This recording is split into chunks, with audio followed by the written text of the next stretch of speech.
The iron gate swung open at exactly 6:47 a.m. on a Tuesday morning, and Daniel Morrison, 52, a land surveyor with 30 years of experience, watched 72 families realize their worst nightmare. For 18 months, he'd watched the Riverside Meadows HOA build their luxury subdivision across his legally documented access easement. 18 months of certified letters ignored, phone calls dismissed, and threats that he'd never win against their deep pockets and expensive attorneys. But they'd made one critical mistake.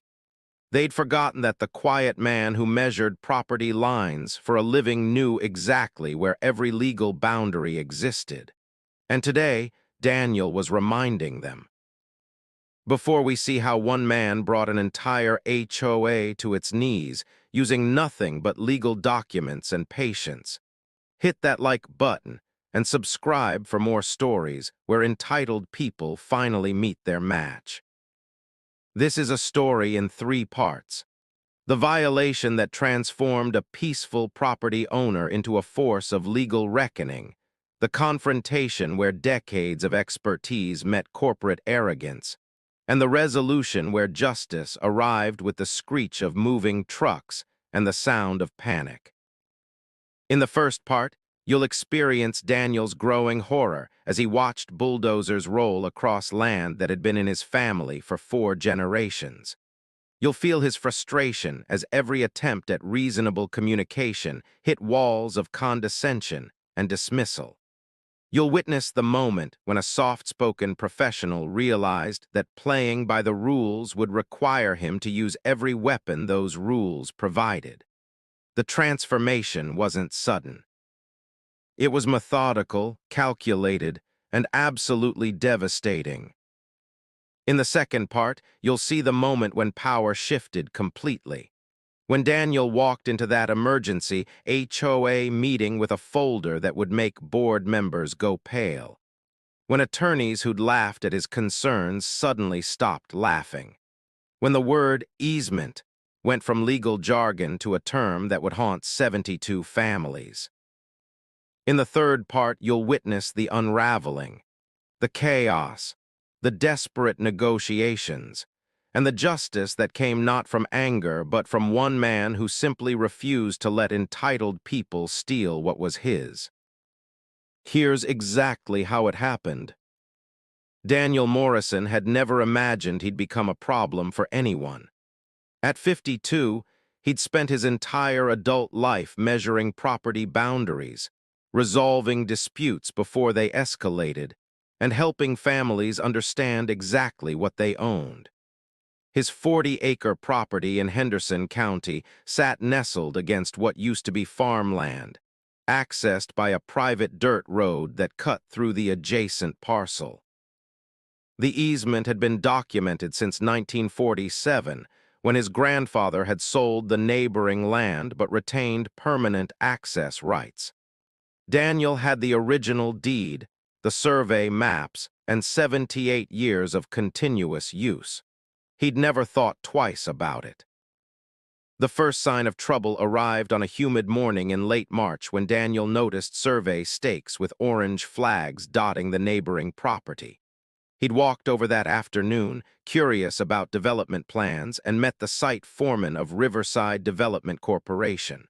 The conversation had been pleasant. Daniel mentioned his easement. The foreman had nodded, made a note, and assured him they'd work around it.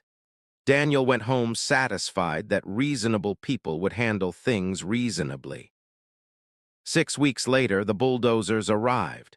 Daniel watched from his kitchen window as massive earth movers began grading the land, pushing dirt and clearing trees. The access road, his access road, disappeared under tons of filled dirt in a single afternoon.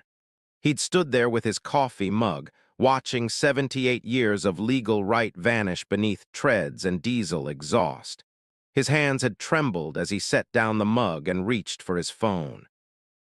The first call to Riverside Development connected him to a receptionist who transferred him 4 times before disconnecting. The second call reached a project manager named Todd Brennan, whose tone shifted from professional to patronizing within 30 seconds. Todd explained that Riverside Meadows, a planned luxury community of 72 homes, had purchased the property outright. When Daniel mentioned the easement, Todd had actually laughed. He'd said something Daniel would never forget. "Sir, I'm looking at our title report right now. There's no easement. Maybe you're confused about your property lines. Happens with older folks sometimes." Daniel had ended that call and spent the next hour pulling documents from his fireproof safe. The original 1947 deed with the easement clause typed in faded ink. The 1983 survey confirming it.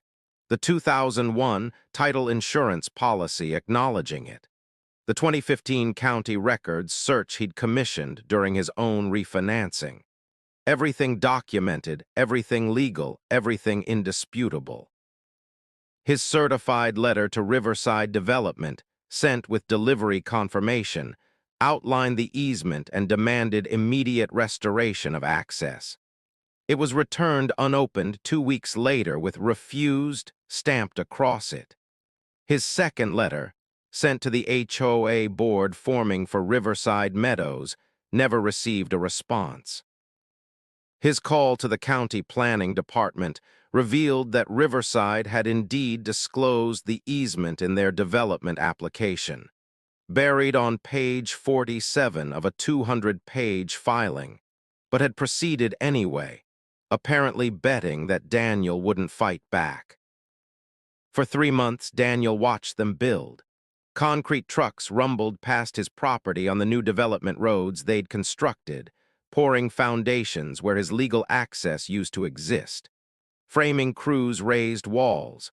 Roofers hammered shingles. The sales office opened with banners advertising luxury living in an exclusive community. Families toured model homes, signed contracts, and moved in, completely unaware that every house sat on a street that legally shouldn't exist. Daniel had tried one more time. He'd attended an HOA meeting in August, waded through 30 minutes of discussions about mailbox colors and lawn care standards, and politely requested 5 minutes to address the board. The HOA president, a real estate developer named Marcus Chen, had listened to exactly 90 seconds of Daniel's explanation before cutting him off. Marcus had smiled, the kind of smile that doesn't reach the eyes, and said that their attorneys had reviewed everything thoroughly. If Daniel had a legal claim, he was welcome to pursue it through proper channels, but they wouldn't be intimidated by threats. Daniel had walked out of that meeting and driven directly to his attorney's office. If they wanted proper channels, he'd give them proper channels. He'd show them what happens when you dismiss a man who'd spent 30 years learning exactly how property law works. The process server delivered papers to Riverside Development Corporation, the HOA board, and Marcus Chen personally on a Friday afternoon in late September. The lawsuit was 47 pages of meticulously documented evidence, legal precedent, and a request for immediate injunctive relief. Daniel hadn't just sued for access restoration. He'd sued for fraudulent misrepresentation, intentional interference with property rights, and sought damages equivalent to the diminished value of his landlocked property. The number at the bottom made his attorney whistle: $2.3 million. The HOA's emergency meeting happened 6 days later. Daniel received a phone call at 4 p.m. on Thursday from a woman who identified herself as Patricia Owens, the HOA's newly retained legal counsel. Her voice carried none of the dismissiveness Daniel had encountered before. She asked, very politely, if Daniel would be willing to attend a meeting the following evening to discuss potential resolution options. Daniel agreed. He'd been waiting for this conversation for months. The conference room at the Riverside Meadows Community Center was packed. The 7-member HOA board sat on one side of a long table, flanked by Patricia Owens and 2 other attorneys. Marcus Chen, the president who dismissed Daniel so casually, looked like he hadn't slept in days. Daniel arrived alone, carrying a single leather portfolio, and sat across from them with the calm demeanor of a man who held every card. Patricia opened professionally, acknowledging the easement's existence and validity. She explained that Riverside Development had since declared bankruptcy, leaving the HOA and homeowners to deal with the consequences. She proposed a compromise. The HOA would construct a new access road for Daniel at their expense, routing it along the development's perimeter. They'd complete it within 90 days. In exchange, Daniel would dismiss the lawsuit and sign an agreement accepting the alternative access. Daniel had opened his portfolio and removed a single document. It was a letter from the county transportation department, written in response to Daniel's inquiry, explaining that constructing a new easement road would require environmental impact studies, county approval, and permission from 2 other property owners whose land bordered the development. The process would take approximately 18 to 24 months and cost an estimated $340,000. The letter also noted that, until legal access was restored to Daniel's property, the county had questions about whether the development's occupancy permits had been properly issued. The room had gone very quiet. One of the attorneys, a younger man in an expensive suit, had tried to argue that Daniel's lawsuit was excessive, that surely a reasonable person would accept a temporary inconvenience for the greater good of 72 families. Daniel had looked at him directly and asked a simple question. "Did your firm review the title work before this development was approved?" The attorney's face had flushed red. He'd stammered something about title companies and disclaimers. Daniel had closed his portfolio. Then Daniel had made his own offer, and this was the moment when everyone in that room understood they weren't negotiating with a confused elderly landowner. Daniel explained that his easement was 20 feet wide and ran directly through what was now Riverside Meadows' main entrance boulevard. He had the legal right to use it immediately. He also had the legal right to install a gate across his easement, effectively blocking the street that 72 families used as their only access to the development. The secondary entrance they'd built on the development's north side didn't connect to his easement, but it ran across wetlands that required different permits that Daniel's research suggested might not have been properly obtained. Daniel's offer was straightforward. The HOA had 30 days to purchase his property for $950,000, exactly twice its pre-development assessed value and less than half what his lawsuit sought. The purchase would include complete release of all legal claims. Or, in 31 days, Daniel would install his gate, lock it, and the residents of Riverside Meadows could explain to their families why they'd have to park outside the development and walk home. Marcus Chen had actually stood up from his chair, his voice rising as he called the offer extortion. Patricia Owens had grabbed his arm and pulled him back down, her eyes never leaving Daniel's face. She'd asked for 48 hours to present the offer to the full homeowner membership. Daniel had agreed. He'd also mentioned, almost as an afterthought, that he'd received a very interesting phone call that afternoon from a title insurance company representing several Riverside Meadows homeowners. They were beginning to ask questions about why their title policies hadn't disclosed an active easement running through their property. Patricia had closed her eyes briefly, and Daniel knew she understood exactly what that meant. The meeting had ended with handshakes that felt more like surrender. Daniel had driven home as the sun set, and for the first time in 18 months, he'd smiled. The HOA called an emergency homeowner meeting for the following Tuesday evening.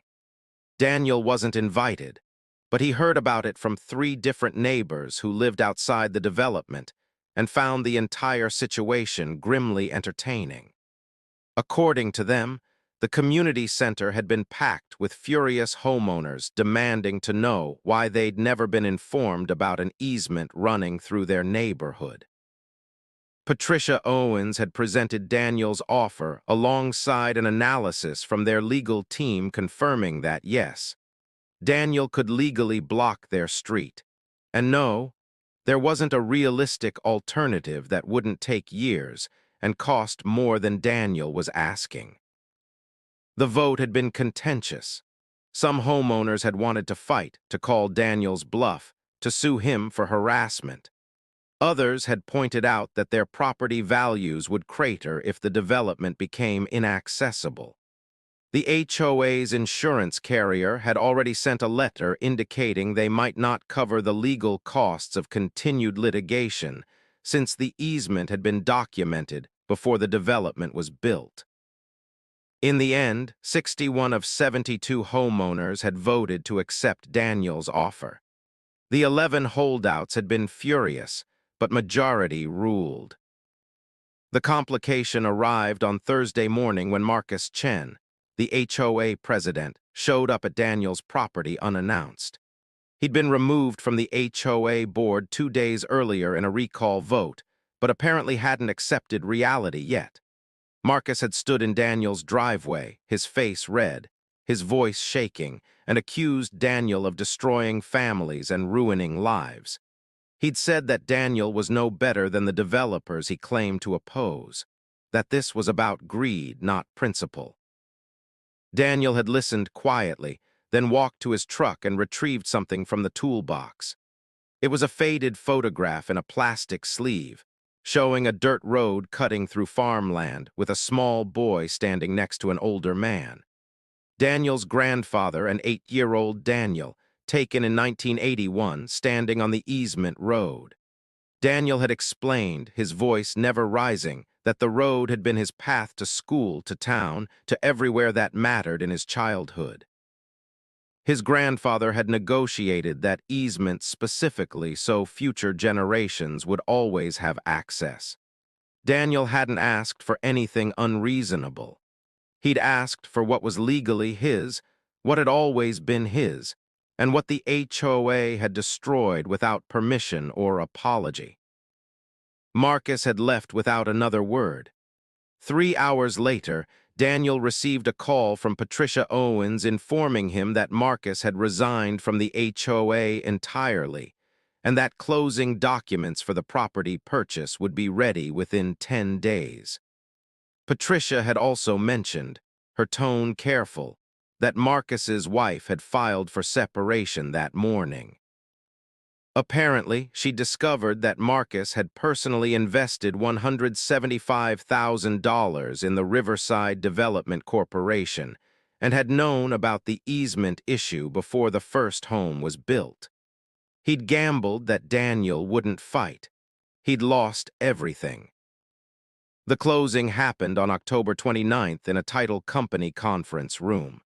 Daniel signed papers transferring his 40 acres to the Riverside Meadows HOA for $950,000.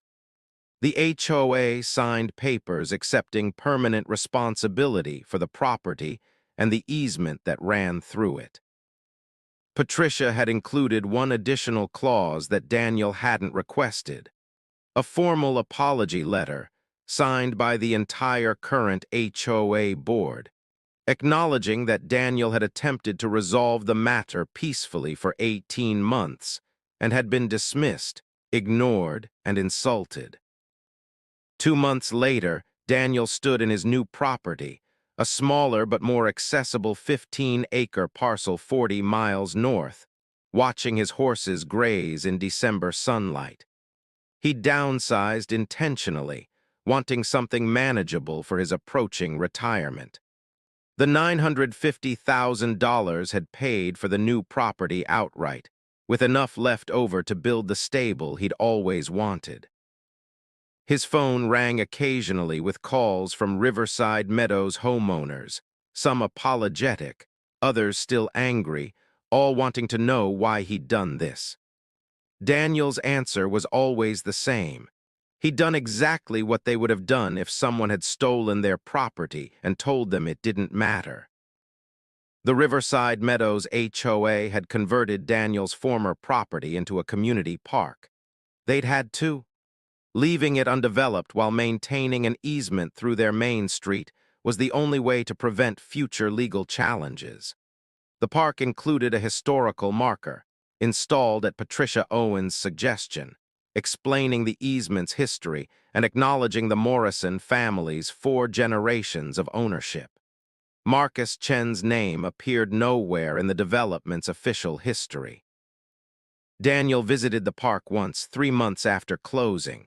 He'd stood on the preserved section of the old dirt road, now paved and lined with benches, and thought about his grandfather. The old man had understood something that developers and HOA boards often forgot. Legal rights exist for a reason. They protect people who have less power, less money, and less influence from those who believe might makes right. Daniel had learned that lesson as a boy, walking this road.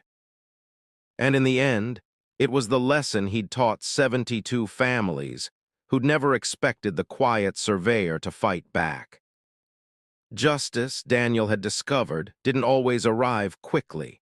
But when it came, backed by 78 years of documented rights, and a man who'd spent his life understanding exactly where every line was drawn, it arrived completely. Across the country in Boulder, Colorado, retired civil engineer Margaret Salazar stood in her driveway, listening to a city inspector explain that her vegetable garden violated a new HOA aesthetic covenant. Margaret smiled, the same smile she'd worn when presenting infrastructure plans to city councils for 40 years, and pulled out the original 1978 subdivision plat she'd personally drafted. "This is interesting," she said quietly, "because according to this, your HOA doesn't actually have authority over my lot. But that's a story for another time."